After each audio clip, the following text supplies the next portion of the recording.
সুপ্রিয় দর্শক, আপনাদের সবাইকে আমন্ত্রণ জানাচ্ছি বাংলা ভিশনের জনপ্রিয় সাপ্তাহিক আয়োজন প্রবাসীমুখী অনুষ্ঠানে।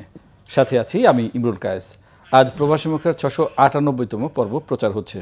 প্রিয় দর্শক, আজ আমরা যুক্তরাজ্য নিয়ে আলোচনা করব। যুক্তরাজ্যে আমাদের অভিবাসীরা কেমন আছেন সেই বিষয়গুলো তুলে ধরব। পাশাপাশি সে দেশের ইমিগ্রেশন নীতিতে কী ধরনের পরিবর্তন এসছে সেই বিষয়গুলো জানানোর চেষ্টা করব। আমাদের সাথে আলোচনার জন্য আজ দুজন অতিথি সংযুক্ত রয়েছেন, তাদেরকে আমি পরিচয় করে দিচ্ছি। আমাদের সাথে আছেন ব্যারিস্টার সৈয়দ রুম্মান, যুক্তরাজ্য প্রবাসী আইনজীবী। আপনাকে প্রবাসীমুখী অনুষ্ঠানে স্বাগত জানাচ্ছি। এবং আমাদের সাথে সংযুক্ত রয়েছেন ডক্টর আদনান পাভেল, তিনি যুক্তরাজ্য প্রবাসী শিক্ষক এবং আন্তর্জাতিক সম্পর্ক বিশ্লেষক। আপনাকেও প্রবাসীমুখী অনুষ্ঠানে স্বাগত জানাচ্ছি।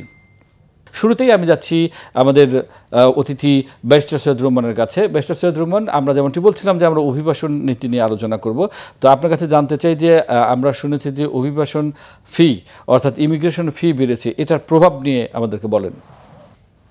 ধন্যবাদ আমাকে প্রশ্ন করার জন্য। আপনারা জানেন হয়তো ইতিমধ্যে আসলে অ্যানাউন্সমেন্ট পেয়েছেন যে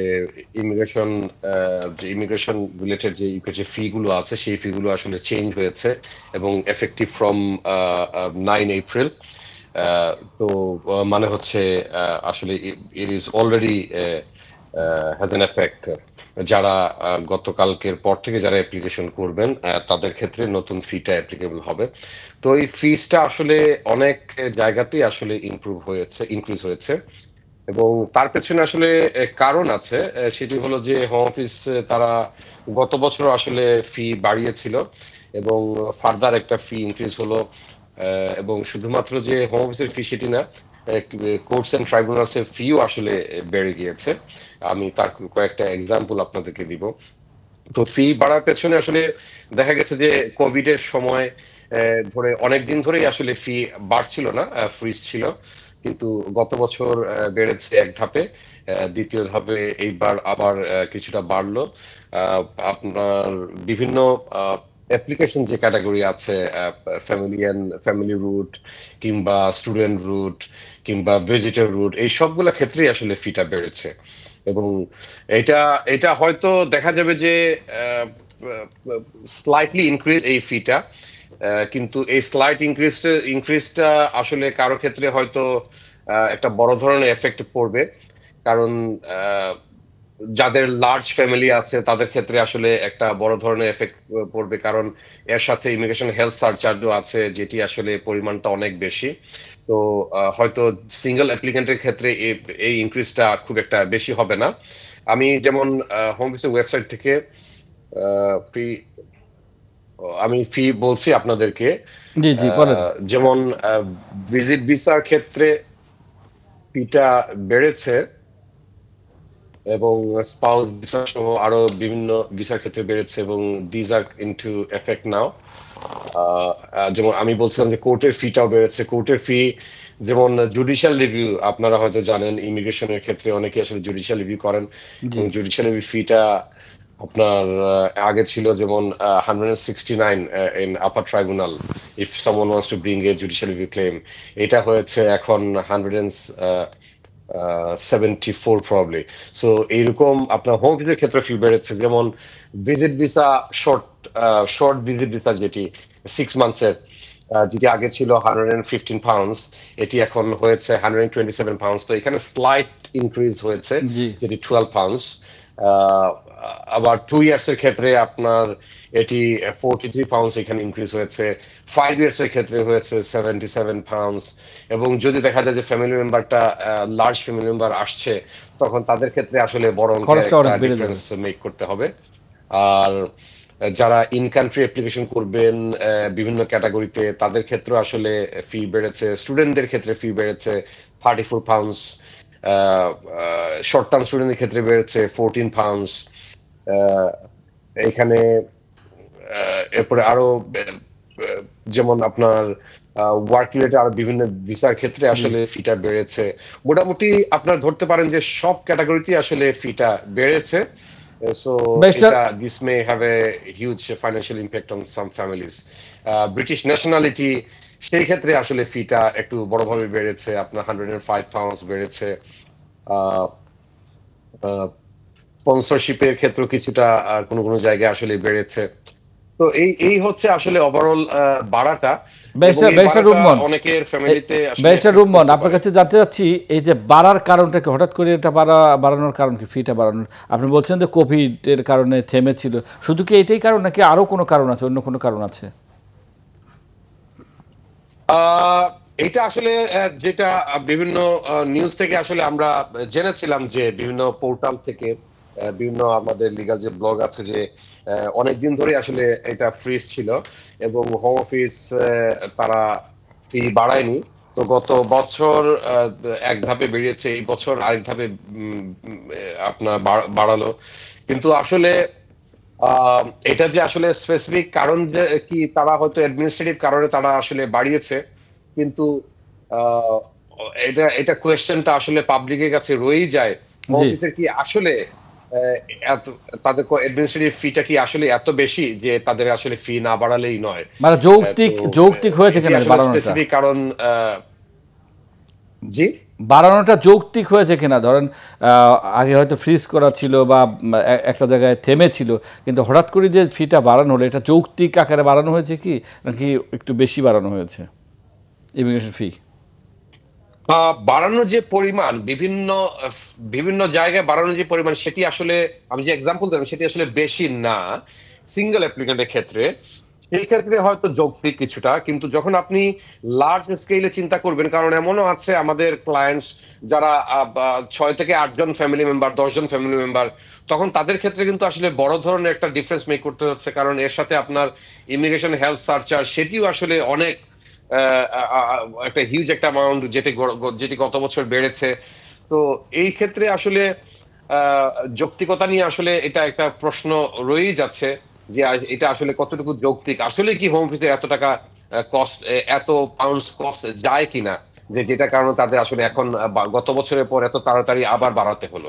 ব্যারিস্টার রুমান, এই যে বাড়ানো হয়েছে ফি, ইমিগ্রেশন ফি যুক্তরাজ্যের, এটা কি সব দেশের জন্য সমান, নাকি দেশভেদে কোনো আলাদা স্লট আছে?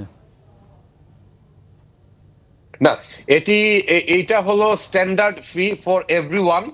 হ্যাঁ, যারা ইন কান্ট্রি অ্যাপ্লাই করবেন, যারা আউট কান্ট্রি অ্যাপ্লাই করবেন, বিভিন্ন ক্যাটাগরি যে অ্যাপ্লিকেশন আছে সেই অনুযায়ী বেড়েছে। এটা নট স্পেসিফিক স্পেসিফিক কোনো কান্ট্রির জন্য, সব কান্ট্রির জন্য এটা সমানভাবে অ্যাপ্লিকেবল।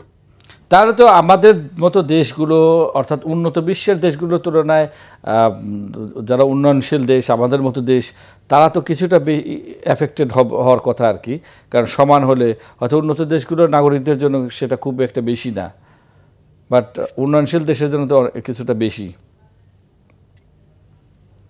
তা তো অবশ্যই, এটি এটি আপনার উন্নয়নশীল দেশ বলেন আর আপনার উন্নত দেশ বলেন, সবার জন্য আসলে বেশি, এবং উন্নয়নশীল দেশের জন্য একটা একটা হিউজ একটা ইম্প্যাক্ট আসলে পড়তে পারে।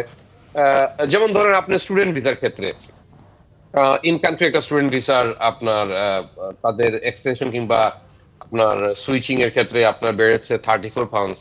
এটা হিসাবে আসলে খুব একটা বেশি না, কিন্তু যখন দেখা যাবে যে কেউ একজন বাইরে থেকে অ্যাপ্লাই করছে, 34 পাউন্ডসটাকে আপনি কনভার্ট করেন ইনটু বাংলাদেশি টাকা, তাহলে আপনি দেখতে পারবেন যে ইটস এ হিউজ আপনার difference for for some individuals. তো আপনার স্কিল ওয়ার্কের ক্ষেত্রেও আসলে আপনার বেড়েছে। তো এগুলা আহ, আহ, আসলে ইন্ডিভিজুয়াল ক্ষেত্রে অনেকের জন্য আসলে এটা আসলে বেশি। ব্যারিস্টার রুমান, আপনি সংযুক্ত থাকুন, আমরা ডক্টর আদনান পাভেলের কাছে যাচ্ছি। আদনান পাভেল, আমরা জেনেছি যে যুক্তরাজ্য সরকার ইমিগ্রেশন ফি বাড়িয়েছে এবং সেটা 9 এপ্রিল থেকে কার্যকর হয়েছে। তো এটা কি আসলে রাজনৈতিক কোনো সিদ্ধান্ত কিনা, যে যে সরকার আছে তাদের রাজনৈতিক কোনো কমিটমেন্ট ছিল কিনা যে ইমিগ্রেশন ফি বাড়াতে হবে, অথবা এটা একটা রুটিন ওয়ার্ক, এবং এটার প্রভাবটা কি একটু যদি বলতেন? আপনাকে অনেক ধন্যবাদ, এবং বাংলা ভিশনের সকল দর্শককে অনেক ধন্যবাদ। আমার সাথে আরেকজন যিনি সম্মানিত প্যানেলিস্ট আছেন, জনাব ব্যারিস্টার সৈয়দ রহমান, উনি খুব সুন্দর করে আগেই বলে, বর্তমানে কিয়ার স্টারমার, লেবার পার্টির গভর্নমেন্ট চলছে এখন। কিয়ার স্টারমার প্রাইম মিনিস্টার, এবং উনি শুরু থেকেই কিন্তু বলেছে যে ইমিগ্রেশন রিলেটেড ম্যাটারগুলোতে ওনারা চেষ্টা করবে যথেষ্ট স্ট্রিক্ট হওয়ার জন্য। এবং ওনারা কিন্তু ধারাবাহিকভাবে ওনারা যেভাবে বিভিন্ন নিয়ম কানুনগুলো চেঞ্জ করছে, সেটাতে কিন্তু একটা রিফ্লেক্ট হচ্ছে, ওনারা যে ইমিগ্রেশন রিলেটেড ম্যাটারটাতে ভেরি স্ট্রিক্ট।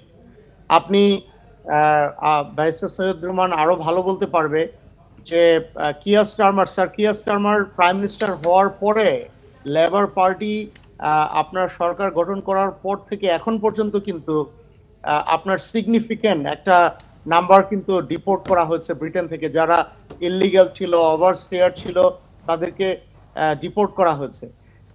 এখানে ব্রিটেনের জন্য ইমিগ্রেশন একটা পলিটিক্যাল ম্যাটার। আপনারা জানেন যে শুধু আমেরিকাতে না, ব্রিটেনেও কিন্তু ফার রাইট পলিটিক্যাল পার্টির একটা বড় এজেন্ডা কিন্তু ইমিগ্রেশন। এবং বর্তমানে আমরা জানি ট্রেডিশনালি অনেকেই মনে করে যে Labour party when it comes to immigration তারা হয়তো একটা soft touch, but sir Keir Starmer, British prime minister sir Keir Starmer এবং লেবার পার্টি ওনারা ওনাদের কার্যক্রমের মাধ্যমে ওনারা একটা মেসেজ দিতে চাচ্ছে যে না, Labour Party they are not soft touch when it comes to immigration. ইমিগ্রেশনের ব্যাপারে তারা খুবই স্ট্রিক্ট, ওনারা খুবই টাফ। এবং কনজারভেটিভ গভর্নমেন্ট অনেক সময় বলেছে যে ওনারা ইমিগ্রেশন রিলেটেড ম্যাটার অনেক টাফ হবে, ওনারা কিছুদিন পর পর ওনাদের নিয়ম কানুন চেঞ্জ করেছে। হাউএভার আমরা নতুন লেবার পার্টির যেই সব ইমিগ্রেশন পলিসিগুলো আমরা দেখছি, সেটা বোঝা যাচ্ছে যে when it comes to immigration, Labour Party will be much more tougher. এটার কারণ কি? এই যে অভিবাসীদের উপর কঠোর সিদ্ধান্ত প্রণয়ন বা কঠোর নীতি নেয়া লেবার পার্টির যে নিয়েছে, এটার কারণটা কি? এটার কারণটা হচ্ছে আপনার একদিকে তো পলিটিক্যাল ম্যাটার আছে। লেবার পার্টি, যেটা আমি আগেও বলেছিলাম যে লেবার পার্টি চাচ্ছে যে ফার রাইট পলিটিক্যাল পার্টি যারা আছে তারা তো সবসময় বলে থাকে যে লেবার পার্টি সফট টাচ, মানে লেবার পার্টি মানেই হচ্ছে ওপেন বর্ডার। তো লেবার পার্টি চাচ্ছে যে লোক that is not correct, Labour Party immigration related ম্যাটারে খুবই টাফ। সেটা তো পলিটিক্যাল একটা ডাইমেনশন কনটেক্সট আছেই। পাশাপাশি হচ্ছে আপনারা জানেন যে ব্রিটেনের কিন্তু ব্যারিস্টার সৈয়দ রহমান আরো ভালো বলতে পারবে, ব্রিটেনের কিন্তু ভিসা ফি বিভিন্ন ক্যাটাগরিতে, সেটা ভিজিটর ভিসা হোক এবং অন্যান্য আরো ক্যাটাগরিতে হোক, ব্রিটেনের ভিসা ফি কিন্তু অন্যান্য দেশের তুলনায় অনেক এক্সপেন্সিভ। আপনি যদি আমেরিকার কথা চিন্তা করেন, অস্ট্রেলিয়ার কথা চিন্তা করেন, কানাডা এবং আপনি ইউরোপেরও যদি অন্যান্য দেশের কথা চিন্তা করেন, ব্রিটেনের ভিসা ফিটা কিন্তু ট্রেডিশনালিও অনেক বেশি ছিল। এবং আমরা দেখেছি কনজারভেটিভ গভর্নমেন্টের সময় ঋষি সুনাক যখন প্রাইম মিনিস্টার ছিল, উনি কিন্তু ভিসা ফির সাথে যে এনএইচএস ফি, উনি কিন্তু সিগনিফিকেন্টলি সেটাকে ইনক্রিজ করেছে। তো এইটা ওনাদের এখানে পলিটিক্যাল ডাইমেনশন আছে এবং ওনারা বলে থাকে যে এই ভিসা ফি থেকে ওনারা যেই এক্সট্রা ইনকামটা হয় ওনারা সেটা ওনারা চেষ্টা করে ন্যাশনাল হেলথ সার্ভিসে ওনারা যেন এই টাকাটা রিইনভেস্ট করতে পারে, ওনাদের পাবলিক সার্ভিসের জন্য ওনারা রিইনভেস্ট করতে পারে। তো এখানে বোথ পলিটিক্যাল এবং ইকোনমিক ডাইমেনশন দুটাই আছে। আপনারা দুজনই সংযুক্ত থাকুন। প্রিয় দর্শক, আমরা অনুষ্ঠানে পর্যায়ে নিচ্ছি ছোট্ট একটি বিজ্ঞাপন বিরতি, সঙ্গেই থাকুন।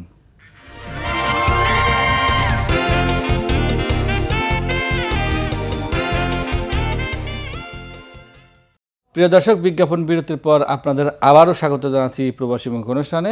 আজ প্রবাসী মুখের 698তম পর্ব প্রচার হচ্ছে। আর আমাদের সাথে আলোচনার জন্য দুজন অতিথি সংযুক্ত রয়েছেন যুক্তরাজ্য থেকে, ব্যারিস্টার সৈয়দ রুম্মান এবং ডক্টর আদনান পাভেল।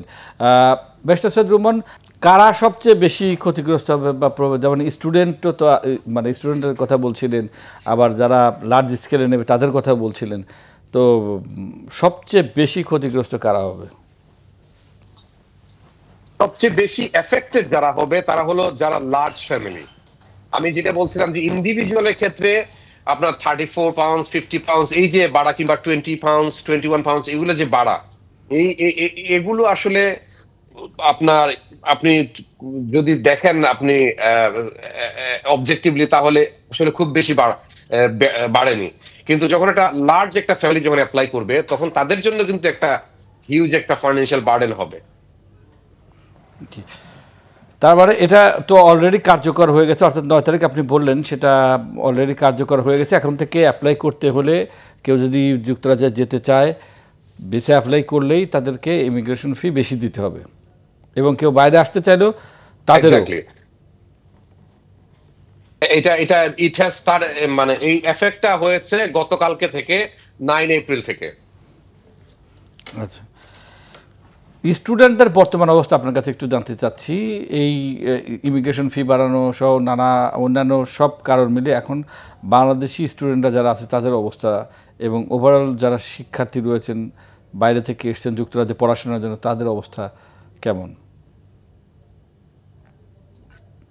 দেখুন, স্টুডেন্টদের অবস্থাটা হচ্ছে, স্টুডেন্টদের কয়েকটা ক্ষেত্রে স্টুডেন্টদের আসলে গত বছর থেকে আসলে তাদের উপরে অ্যাডভার্স কিছু ইম্প্যাক্ট পড়েছে। যেমন অনেক স্টুডেন্টই আছে যারা আগে মাস্টার্স লেভেলে, মানে লেভেল 7 কোর্সে তারা, লেভেল 7 টট কোর্সে তারা নিয়ে আসতে পারতো তাদের ফ্যামিলি। এখন সেটি আসলে পারছে না।